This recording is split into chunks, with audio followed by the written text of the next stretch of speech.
Bismillahirrahmanirrahim. Alhamdulillahi rabbil alamin. Wal aqibatu lil muttaqin. As-salatu was-salamu ala sayyidina Muhammadin wa ala alihi wa ashabihi ajma'in. Amma ba'd. Bismillahirrahmanirrahim. Alhamdulillahi rabbil alamin. Wal aqibatu lil muttaqin. As-salatu was-salamu ala sayyidina Muhammadin wa ala alihi wa ashabihi ajma'in. Amma ba'd. Assalomu alaykum va rahmatullohi va barakatuh. Eshitamizda Falonchi hammamiz har kuni eshitamiz shunga o'xshagan gaplar. Bormi shu narsa? Bor. Eshitdinglarmi? Falonchi. Agar bu narsa bo'lmasa, majlislarimiz soqov bo'lib qoladi. Eshitamizda agar bu narsa bo'lmasa, falonchi majlislarimizda nima degan? Bormi shu narsa? Bor. Bilib bilmasdan, agar bu narsa bo'lmasa, majlislarimiz soqov bo'lib qoladi. Odamlardan eshitgan gaplar agar bu narsa bo'lmasa, majlislarimizda ekanligiga yetarli dalil bo'ladi. Bugungi suhbatimizning mavzusi bilib bilmasdan, hammalarga ma'lum bo'lgan tekshirmasdan, odamlardan eshitgan gaplarni ko'tarib yurishlarini, kishini yolg'onchi ekanligiga yetarli dalil bo'ladi. Bugungi suhbatimizning mavzusi shu darajada ko'p bo'lib ketganki, hayotimizda bo'lgandek, bu narsani bodbo'y, ayblari narsa ekanligi siz bilan bizni burunlarimiz farqiga bormay qolgan. Payg'ambarimiz sollallohu alayhi vasallam ana shu g'iybatni hidi kelganida hayotimizda falon joyda munofiqlar yoki yahudilar bizni g'iybat qilishyapti bilan biz hidini sassiq burunlarimiz farqiga bormay qolgan. Endi biz zamonimizga Payg'ambarimiz sollallohu alayhi vasallam havo olmay qo'ygan g'iybatdan hidi kelganida badbo'yini yana munofiqlar munofiqlar yoki yahudilar bizni g'iybat qilishyapti deb hidini sassiq musulmon kishi o'zi endi biz zamonimizga birodarini toza havo olmay qo'yganligimizdan majlislarimizda uni badbo'yiniga ornomimizga tegishli bo'lgan so'zlarni tarqatishi, shar'iy zaruratsiz ismlarni aytib, odamlarni ona birodari ko'tarib yurishni, aybini eshitib, uni fosh qilishi, ornomisiga tegishli bo'lgan musulmon orqasidan josuslik qilib yurishligi shar'iy zaruratsiz bo'lgan ish. Ismlarni aytib, poylab yurish, ostida ko'tarib yurishlik. Alloh taolo shunday deydi. Ya ayyuhallazina musulmon orqasidan josuslik qilib yurishligi shar'an harom bo'lgan ish. Ey mu'minlar, poylab yurishlik, gumonlardan chetlaninglar. Alloh taolo shunday deydi. Chunki ayrim gumonlar gunohdir. Ya ayyuhallazina la tajassasu kaseeran wa ba'dhukum ba'dhan ism. Josuslik qilib ey mu'minlar va ayrimlarni g'iybat qilmasin. Chunki ayrim gumonlar gunohdir.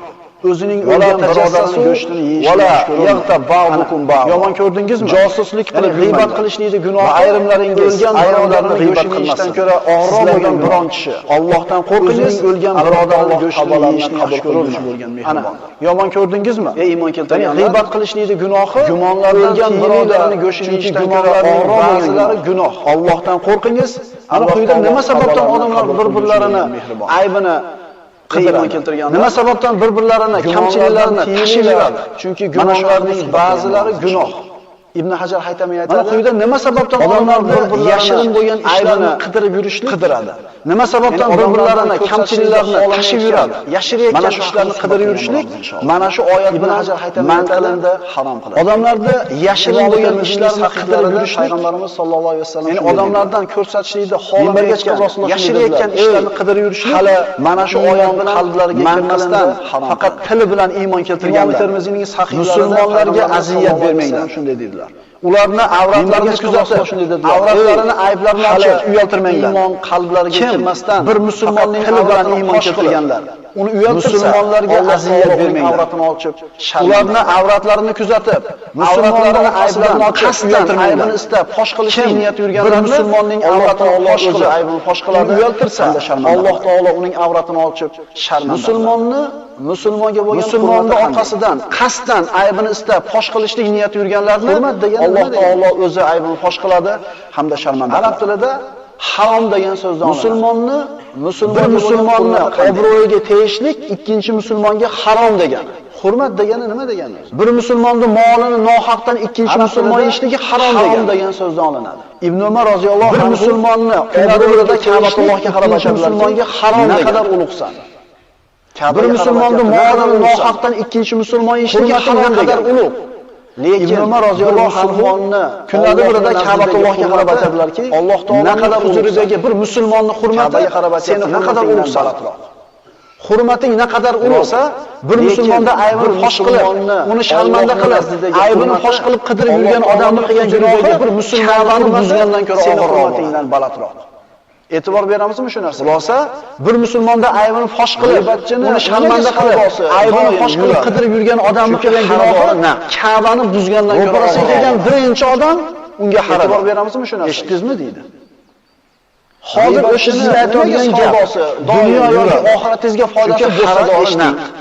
Sizga daxli bo'lgan birinchi odam agar daxli bunga xaridor.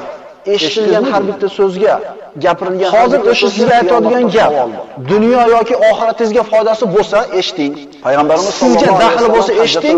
Agar daxli bo'lmasa ummati bilan oxirgi marta mana shunday bir katta gapirilgan adabdagi ummati bilan uchrashib turganda payg'ambarimiz aytadilar.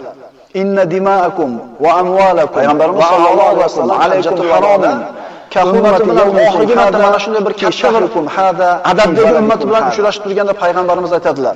Rasululloh dima'akum shunday dedi. Va amwalakum bu kuningiz, ya'ni ana shu Arafotda turgan kuningiz, shu oyingizda, shu yeringizda harom bo'lganidek sizlarning qo'llaringiz, mollaringiz va kuningiz, o'rtalaringizda ana shu Arafotda turgan kuningiz haromdir. Shu oyingizda, shu yeringizda harom bo'lganidek harom yegan bo'ladi. Sizlarning qonlaringiz, mollaringiz va obro'laringiz o'rtalaringizda bir-biringizga harom. Musulmonning nomusiga qiyolgan ish qilgan bo'lsa, nohaqdan olsa, sharafiga putur yetkazadigan ish qilgan bo'lsa, qiyomatda musulmonning qonini to'kkan bo'lsa, odamlar tashib yurgan gap javob beradi. Bir odam haqida bo'ladi, nariga odamga ozor yetdi. Agar shu ayb biz aytgan ayb odamda bo'lsa, bir masala.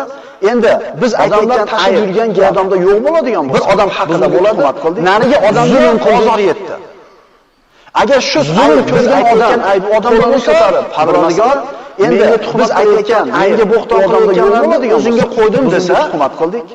Zulm qildik, tuhmat qilgan, bo'xton qilgan odamlarning zulm ko'rgan odam qo'lini ko'tarib, biz aytgan ayb bo'lsa-chi, menga tuhmat qilayotgan, menga bo'xton qilayotganlarni o'zingga qo'ydim desa, odamlarni surishtirishlikka, odamlarni kuzatishlikka biz qozi emasmiz, taftishchi. Biz aytgan ayb bo'lsa-chi, ikkinchi birodarlar, Alloh taolo sizdan sen bandam odamlarni nimaga falon gapni gapirmading deb odamlarni kuzatishlikka biz qozi emas, qozi emas, nimaga gapirmagansan demaydi. Aksincha, ikkinchi birodarlar, Alloh taolo siz bilan bizdan sen bandam nimaga falon gapni gapirmading deb so'ramizga javob ber bo'lamiz. Yana bu savol qayerda beriladi? Falon gapni nimaga gapirmagansan demaydi. Aksincha, nimaga falon gapni gapirgan? Hech qanday insonga yordam beradigan narsa yo'q. Gapimizga javob ber. Onadan tug'ilganda bu savol qayerda beriladi? Xatna qilinmagan holda turgan joyda, butun haloyiq oldida hech qanday Robbil alamin insonga yordam beradigan narsa yo'q. Alloh Karim birodar. Onadan tug'ilgandek o'zining haqlarini xatna qilinmagan holda xohlagan bandalar uchun kechib yuboradi. Namoz o'qimagan bo'lsa oldida, zino qilgan bo'lsa, o'g'illik qilgan bo'lsa, Allohning haqqi edi bu gunohni qilmasligimiz. Alloh Karim birodar. Alloh Karim o'zining haqlarini bandalar haqqi kechmaydi. O'zi xohlagan bandalar uchun kechib yuboradi. Namoz o'qimagan bo'lsa, zino qilgan bo'lsa, o'g'illik qilgan bo'lsa, Allohning haqqi edi bu gunohni qilmasligimiz. Alloh Karim xolasa kechiradi, lekin bandalar endi bir odam ikkinchi odamning aybini qidirib yuribdi. Alloh taolo o'zining haqqini kechishi mumkin. Aybini fosh qilyapti, haqqini birida rosa gapiryapti o'sha odam beradigan kunda so'raladi. Nima sabab? Birinchisi adovati bor. Mana endi bir odam ikkinchi odamning aybini qidirib yuribdi. Qabilasi boshqa, maskabi boshqa, dunyo qarashi boshqa, fikrlashi boshqa, boshqa bir har xil bir xullas nima sabab? Birinchi adovati bor odam ikkinchi odam haqida gap tashib yuradi. Qabilasi boshqa, mazhabi boshqa, dunyo qarashi boshqa, fikrlashi boshqa va boshqa bir har xil qilayotgan bo'ladi. Xullas, shaxsiy adovati bor odam ikkinchi odam haqida bir birodar tashib yuradi. Isloh qilish niyatingiz bo'lsa, uyiga boradi. Ikkinchi odam aytadi, biz isloh qilish niyatida gapiradi birodar. O'zi aslida g'iybat qilayotgan bo'ladi. Ini nasihat qiladi. Isloh qilishlik birodarlar, endi u yo'q bo'lib turgan paytda bir birodar haqida gapirib turmay uni isloh qilyapman desak, biz uyiga borasiz, eshikni taqillatasiz. Chiqqanda birodar sizni ziyorat masxaralashligini nasihat qilasiz. Ya'ni u odamni endi u yo'q turgan yerga urishlik uchun u haqida gapirib turmay uni isloh qilyapman desak, biz gapirayotgan odam haqiqatan biz aytayotgan yomon sifatga ega. Masxaralashligi uchun shunday bo'lishligi, ya'ni u odamning aybini ko'tarib uchun yerga urishlik uchun deydimi? Majbur qiladimi? Biz gapirayotgan odam haqiqatan biz yomon deyotgan odam haqiqatan yomon. Qaytarib aytyapman. Shunday bo'lish shu odamda yomonligini gapirishlik shartlikka bizni unday yo'q bo'lsa bo'laradi. Ulamolarning fikri ikki xil. Bir odam yomon deyotgan odam haqiqatan yomon, qaytarib aytyapti. Ya'ni uyatib qoladi, shu odamni yomonligini ikkinchi odamga oshkora qiladi. yo yopib qo'ysa bo'laveradi. Biz aybdor gunohkor deyotgan odam bittasi bekitib bir odam bor. Maxfiy joylarga birov ko'rib qolmasin deb. Ikkinchisi oshkor qiladi, bekitib qilib yuradi, birov ko'rsatadi. Ikkinchi odam oshkor qiladi yoki bekitib uyalib qilayotgan odamni aybdor gunohkor deyotgan odam bittasi bekitib qiladi, tashqariga olib chiqib yo'l berdi, hijolat bo'ladi, birov ko'rib qolmasin deb. Ikkinchisi oshkor qiladi. Ikkinchisi gunohni maxfiy oshkor yoki bekitib uyalib qilayotgan odamni yana shu gunohiga odamlarni chaqirayotgan odam haqida tashqariga gapirish kerak. Bir ukamiz kelib ikkinchisi gunohni oshkor qilayotgan odam qilmoqchi ekan. yana shu gunohiga odamlarni chaqirayotgan odam haqida bu odam yaxshi odamlar gapirishlik kerak. Men shu odam haqida nariga so'rab kelganga aytsam, g'iybat qilib qo'ygan bo'lmaymanmi deya. Shu birov palonchi bilan tijorat mana hozirgi aytilgan gapdan nima xulosa oldi? Shu odam qanaqa deb. Bu odam yaxshi odam emas. Odamlarni bir musibatga, zararga kelib qolmasligi uchun g'iybat qilib qo'ygan bo'lmayman odamlarga, ya'ni shu haqida bilmoqchi bo'lgan o'ziga bu odamning holini aytib qo'yishlik g'iybat sirasiga kirmaydi. Odamlarni bir musibatga, zararga kelib qolmasligi uchun shu odamlarga, ya'ni shu haqida bilmoqchi bo'lgan odamning o'ziga bu odamning holini aytib qo'yishlik g'iybat sirasiga kirmaydi. Atarg'abuna zikril fajmatni xalqi zarardan tiyishlik uchun shu odamning sifatini aytib qo'yishlik hojirlar haqida gapirganlar kelmaydimi deydi Hasan Basri. Yo gapiringlar, Hasan Basri aytadi. Gapiringlar, atarg'abuna qilinglar uni majlislarda. Odamlar ehtiyot bo'lsinlar. Yazlaruhun nas. Ibn Taymiya hojirlar haqida gapirganlar kelmaydimi? Ya'ni quyidagi ikki toifa haqida gapiringlar. Zikr qilinglar bu majlislarda g'iybat qilish odamlar haqida ulamolar ixtilof qilishmagan. Ibn Taymiya odam bor, shularni g'iybat qilishlik mumkinligiga ulamolar hech qaysi qarshi bo'lmagan. Birinchisi, quyidagi ikki toifani g'iybat qilish mumkinligi haqida ulamolar bilan ixtilof qilishmagan. Sunnatga xilof ish qilishlik bilan odam bor, shularni g'iybat qilishlik mumkinligiga ulamolar hech qaysi qarshi bo'lmagan. Birinchisi, odamlar ehtiyot bo'lishli bir odamki, zulm bilan bir odam keldida sunnat maslahat so'rashlik bilan, ma'siyat bilan mashhur bo'lgan kishi, shu odam bilan bir muomala qilmoqchiman. Shu kishi qanaqadir so'raganida bo'lishligi, shu odam zarar ko'rmasligi uchun bir odam haqida sizdan maslahat so'ragan, falonchi odam qanaqa deb. Shunga o'xshagan shu odam bilan bir muomala qilmoqchiman. Shu kishi qanaqadir so'raganida yoki shu odam zarar ko'rmasligi uchun nariga odam haqida kelinganda shu so'rab kelgan odamga nima qilish kerak? Mana quyida oyat hadislarda mish-mish siz bilan bizga kerak bo'lmagan yoki tekshirilmagan qulog'imizga g'iybat bo'lib kiradigan aytilganda musulmon nima qanday muomala qilishimiz kerak bayon qilindi. Mana quyida oyat hadislarda payg'ambarimiz bizga kerak bo'lmaganlarning ehtimol bizni qulog'imizga g'iybat bo'lib kiradigan gaplar aytilganda Siddiq qanday muomala qilishimiz kerak bayon qilindi. Hammamizga mashhur qissa mana payg'ambarimiz sollallohu alayhi vasallamning zavjay qo'shin bo'lgan Oysha onamiz va bir to'p jamoa ayollar payg'ambarimiz bilan chiqqan bo'ladi. Shu mashhur qissa mana payg'ambarimiz to'xtaydi, ayollarda bo'linmasi chekkaroqqa to'xtaydi. Qo'shin to'xtaydigan erkaklar tuyalar Oysha onamiz va bir to'p jamoa ayollar ayollar chiqqan bo'ladi shu g'azotga. Uzoqroqqa borib qazo hojat qilib qaytib to'yga chiqishadi. Ayollarni bo'linmasi chekkaroqqa to'xtaydi. Oysha roziyallohu anha ayollar bilan borib turib qo'yib, qaytib kelib turadi. Havdajiga tuyaning ustiga havdajiga chiqmoqchi bo'lganda qaytib kelib tuyaga chiqishadi, marvarat yoki marjaga tushib qolganligini biladida Oysha roziyallohu anha ayollar hammalari chiqib havdajiga o'tirdi, havdajiga tuyaning ustiga havdajiga chiqmoqchi bo'lganda tuyaning o'rnidagi marvarat yoki marjaga tushib qolganligini Oysha onamiz qolganligidan bexabar. Ayollar hammalari chiqib Oysha onamiz roziyallohu anha borib qaytib kelsa karvon ketib qolgan. Ketadigan vaqt bo'lganda meni yo'qligimni aytayotganini bilishib kelib tuyalarni qolganligini bilishib kelishadi. Oysha onamizning qolganligidan bexabar. Payg'ambarimiz bir safarga Oysha onamiz roziyallohu anha borib qaytib kelsa karvon ketib qolgan. Uzoqroq masofada bir odamni meni yo'qligimni qoldirib qo'yadi bilishib, ya'ni karvon qolganligini bilishib kelishadi deb qolgan narsalar o'tib yoki orqani kuzatib keladi. Payg'ambarimiz bir safarga chiqsa Safvon ibn Qo'shoni orqasida uzoqroq masofada bir odamni qoldirib qo'yar edi. Safvon karvon tuya bilan kelsa, Oysha narsalarni olib keladi yoki orqani kuzatib keladi. Oysha deydi, Alloh rahmat qilsin. Nima qilyapsiz deydi? Tuyani cho'ktirib onlarga borib mana shu ishni bajaradigan bo'ladi. Mana shu g'azot. Oysha onamiz bitta gap gapirmaydi. Safvon muattal tuya bilan kelsa, Safvon Oysha onamiz xushganicha Madinaga yetalab boradi. Oysha deydi, Alloh rahmat qilsin. Nima qilyapsiz? Tuyani cho'ktirib onlarga ma'lum bo'lib, endi bir harakat bo'lib turganda, Oysha onamiz bitta gap gapirmaydi, tuyaga chiqadi, shar'iy xilvat. Safvon nomahram erkak bilan Madinaga yetalab boradi. Shunga borganda munofiqlar Oyshanamiz yo'qligi ma'lum bo'lib, endi bir harakat bo'lib turganda Safvon munofiqlar yetalab keladi. Ya'ni shavjatu sohibikum nomahram erkak bilan yolg'iz kelgan ayolimi dedi. Allohga qasam. Shunda munofiqlarning kattasi, ya'ni Abdulloh ibn Ubay Oysha Safvondan qolmadi dedi. Ha, zavjatu sohibikum dedi.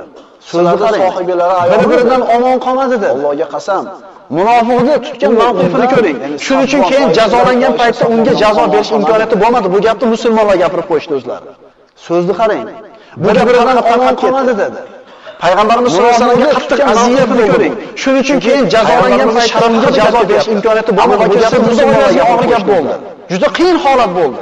Bu gap tarqab musulmonlar o'rtasida Payg'ambarimiz sollallohu alayhi vasallamga qattiq aziyat bo'ldi. Borib turib, oxirida Payg'ambarimiz sharafi haqida gap ketyapti. Musulmonlardan Abu Bakr Siddiqning oilasiga og'ir gap bo'ldi. Juda qiyin holat bo'ldi. Mustaq ibn Abi Mustaq roziyallohu anhu musulmonlar o'rtasida Payg'ambarimiz sollallohu alayhi vasallamning shoiri Hasson borib turib, oxirida Payg'ambarimiz ayoliga musulmonlardan Hamna binti Jahshlar buni uchta musulmon odam Mustaq ibn Abi Mustaq roziyallohu anhu Payg'ambarimiz sollallohu alayhi vasallam shoiri Hasonga ta'zim bo'lishligi uchun va payg'ambarimiz ayoli nozil bo'ldi. Hamna binti Jahshlar pokliga haqida musulmon odam oyatlarni nozil qildi, oshkor aytishdi. Shunda jazolanganlar vahiy to'xtab qoldi musulmonlarga ta'zim bo'lishligi uchun. Munofiqlar so'ngra vahiy nozil bo'ldi, boshlab qo'yishdi, bir chekada turishdi. Musulmonlar o'zlari oyatlarni nozil qildi. Shunda jazolanganlardan bir xabarda eshitgan paytda buni aniqlamasdan turib, tekshirmasdan turib, munofiqlar qora qilib qo'ymasdan bu gapni boshlab qo'yishdi, bir chekada qilishdi. Musulmonlar anaqa qilgansa bo'ldi, hamma ishini uradi o'shunga. Demak, musulmon odam bir xabarda eshitgan paytda buni aniqlamasdan turib, tekshirmasdan turib, shart qora qilib qo'ymasligi kerak.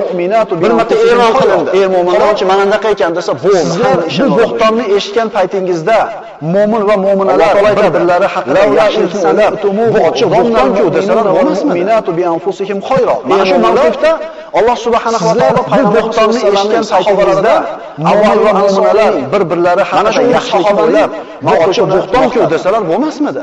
Abu Ayyub Ansoriyda ayol mana shu mavqifda Alloh subhanahu va taolo payg'ambarimiz bu kishi payg'ambarimiz sollallohu alayhi vasallam Madinaga ko'chib kelib, shu kishining uyida o'ziga uy bo'lib turgan edi. Sahobaning mavqifini maqtadi. Abu Ayyubning ayoli aytadi. Abu Ayyub eshitdingizmi? Odamlar Safvon ibn Muattal bilan Oysha onamiz kishi payg'ambarimiz sollallohu alayhi vasallam Madinaga ko'chib kelib, shu kishining uyida o'ziga uy bo'lguncha turgan edi qo'shni. Bu gapni gapirmang dedi. Abu Ayyubning ayoli aytadi. Eshitdingizmi? Odamlar Safvon ibn Muattal bilan Oysha onamiz haqida nima deyapti? Ayoli yo'q dedi. Men qilarmidim deb aytdiki, yo'q, roziyallohu anhu. Oysha sizdan yaxshi, Safvon mendan yaxshi dedi. Bu ishni qilmaydi. Shu ishni dedi. Odamlar aytayotgan Alloh deyapti. Siz qilarmidingiz dedi. Axir ayoli mo'minlar men qilarmidim deb eshitgan paytida Oysha sizdan yaxshi, Safvon mendan yaxshi deb o'ylab turib, ha bu bo'xton-ku desa bo'lmasmidi? Alloh deyapti, mish-mish gapni ko'tarib yurgan odam qanaqa gunohkor bo'lsa, tekshirmasdan eshitgan paytida buni haqiqatga qabul qilgan odam ham shunaqa gunohkor bo'ladi. Yaxshilab o'ylab turib, ha bu bo'xton tekshirmasdan bir ishni qilib qo'yishlikning oqibati nima? Birodarlar, mish-mish gapni ko'tarib yurgan odam qanaqa gunohkor bo'lsa, tekshirmasdan eshitgan, buni haqiqatga qabul qilgan odam ham shunaqa gunohkor bo'ladi. Tusbihu ala ma fa'altum tekshirmasdan bir ishni qilib qo'yishlikning oqibati nima? Ey mo'minlar, Alloh taolo aytadi. Agar sizlarga bir fosiq kimsa, biror xabarni keltirsa, sizlar uni haqiqatini bilmagan holingizda biror bir qavmga musibat yetkazib qo'yib, agar sizlarga qilgan ishingizga kimsa afsus, nadomat chekib qolmasliklari uchun biror xabarni keltirsa, kelgan xabarda sizlar uni haqiqatini bilmagan holingizda biror bir qavmga musibat yetkazib qo'yib, qilgan ishingizga eshitgan gapni endi tarqatib yurishlikka qolmasliklari uchun to'g'ridir, noto'g'ridir eshitdik. Endi nima qilish kerak bu gapni? Alloh taoloning buyrug'i kelgan xabarni tekshirishlik. Eshitgan gapni endi tarqatib yurishlikka to'g'ridir, noto'g'ridir eshitdik. Uni eshitgan paytingizda endi nima qilish kerak bu gap? Bu mishmishni so'zlash biz uchun joiz emasdir desangizlar bo'lmasmi? Biz gapirmaymiz bu haqida. Desalar bo'lmasmi? Payg'ambarimiz sollallohu alayhi vasallam eshitgan paytingizda Sahih Muslimda keltirilgan bu mishmishni so'zlash biz uchun joiz emasdir desangizlar bo'lmasmi? Biz gapirmaymiz bu haqida. Desalar bo'lmasmi? Eshitgan har bir narsasini gapirib yurishlik kishining yolg'oniga, ya'ni yolg'onchi sallallohu alayhi vasallam kafa bil mar'i kadiban, eshitgan har bitta gapni ko'tarib yurishlik bir insonni yolg'onchi, eshitgan har bitta narsasini gapirib yurishlik kishining yolg'oniga, ya'ni yolg'on eshitdik bir xabarga kifoya dalil. Nima qilamiz? Indamay o'tiraveramizmi? Eshitgan har bitta gapni ko'tarib yurishlik bir insonni yolg'onchi ekanligiga kifoya dalil.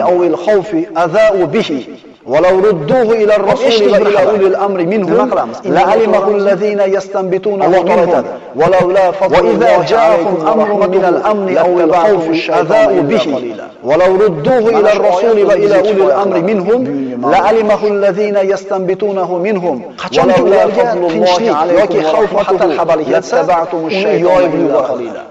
Eshitadi-da, qanday eshitgan bo'lsa shunday qo'shib turib yana ozgina tarqatadi. Qachonki ularga tinchlik yoki xavf va xatar xabari kelsa, yoyib tarqatmasdan eshitadi payg'ambarga qanday eshitgan bo'lsa shunday qo'shib turib yana ozginagina yetkazganlarida edi.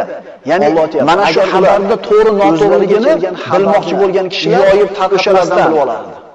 Payg'ambarga bir xabar keldi, va o'zlaridan bo'lgan boshliqlargagina yetkazganlarida edi. Ya'ni mana shu xabarda to'g'ri noto'g'riligini bilmoqchi bo'lgan kishilar o'shalardan bilib olgan. Borib turib so'raganida bir xabar keldi, haqiqatini bilib olishgan bo'lar mumkin emasmi? Agar payg'ambardan so'rash kerak edi. Alloh taoloning endi payg'ambar yo'lini uzomaganida edi. Dinni tushungan ustozlariga, dinlarga borib turib so'raganida shu ishda haqiqatini bilib olishgan bo'lar edi.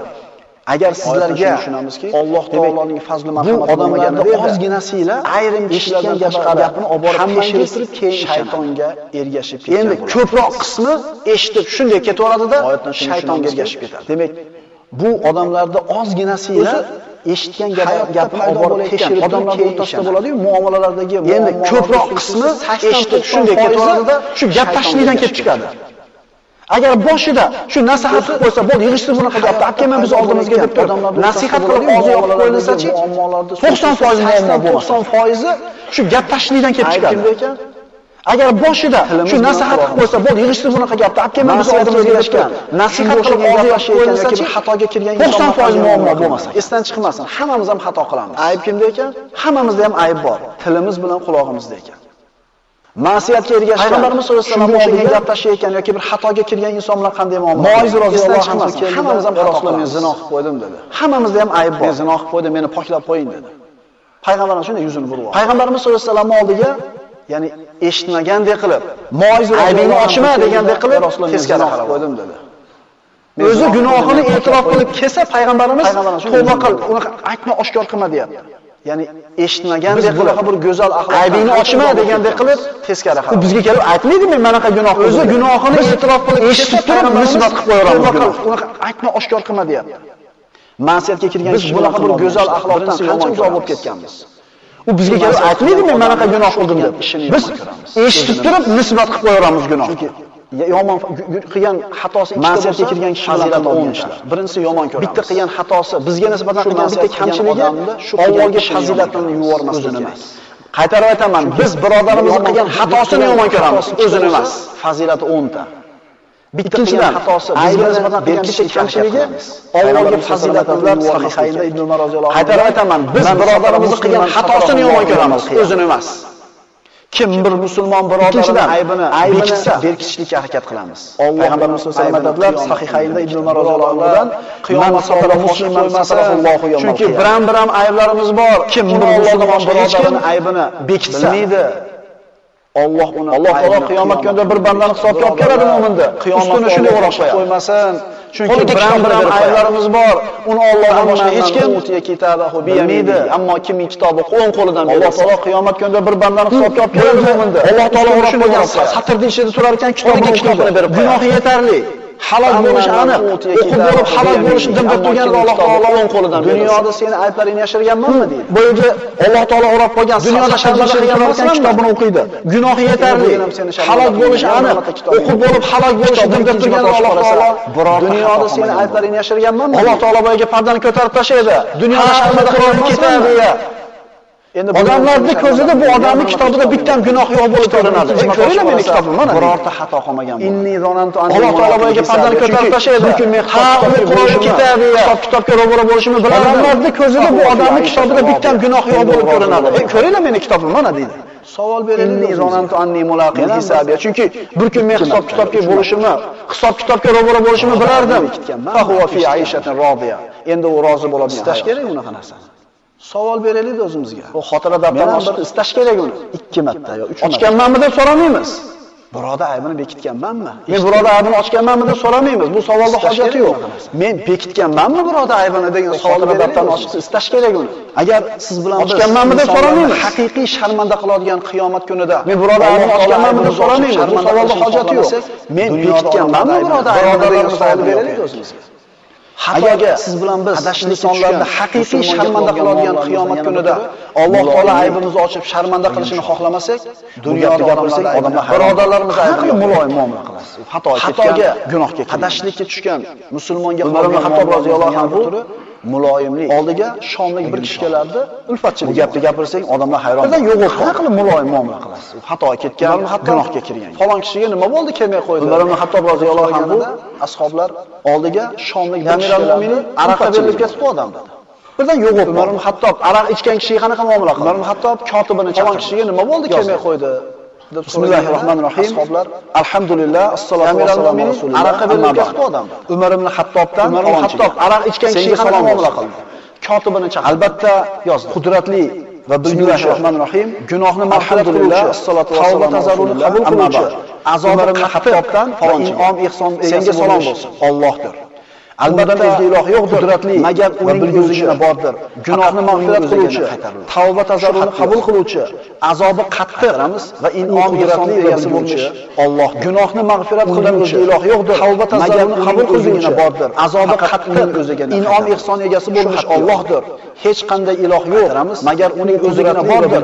Faqat uning gunohni mag'firat qilguvchi, boyaga kishi tavba tazarruni qabul qilguvchi, azobi qayta o'qidi. In'om ihson egasi bo'lmish Allohdir. Hech qanday yo'q, gunohni mag'firat qiluvchi bordir. Tavba tazarruni qabul qiluvchi, azobi boyaga kishiga maktub yetganda maktubni o'qidi. Bu oyatlarni qayta o'qidi. Yig'ladidan tavba qildi. Umar ibn Hattob maktubni yozib gunohni mag'firat qiluvchi, tavba tazarruni qabul qiluvchi, azobi qalbi bilan Allohga qaytsin dedi. Bu oyatlarni payg'ambarimiz sollallohu alayhi vasallam aytgandilar. Sidqdan tavba avnash shayton hatto maktubni yozayotib aytganida sahobalariga. Duolaringizga qarshi shaytonning yordamchisi bo'lib qaytsin degan Imom Buxoriyda. Chunki payg'ambarimiz sollallohu alayhi vasallam aytgandilar, la takunu avnash shaytoni ala axikum aytilsa. Uni yomon birodaringizga qarshi yana ham shaytonning yordamchisi shaytonga yordamchi bo'lishida o'rniga yuqorida aytilgan hadislarga amal qilib kelsa, bir birodarchilik aytilsa, bilmasdan bir gapni gapirmaylik, uni yomonlasdan bir gapni tarqatib, uni yana ham yerga tiqib, shaytonga yordamchi bo'lishida o'rniga vastag'firulloh va lakum assalomu alaykum amal qilib tekshiraylik, bilmasdan bir gapni gapirmaylik va bilmasdan bir gapni tarqatib gunohkor bo'lmaylik. Aqulu qawli hada va astagfirulloh li va lakum assalomu alaykum va rahmatullohi va barakatuh.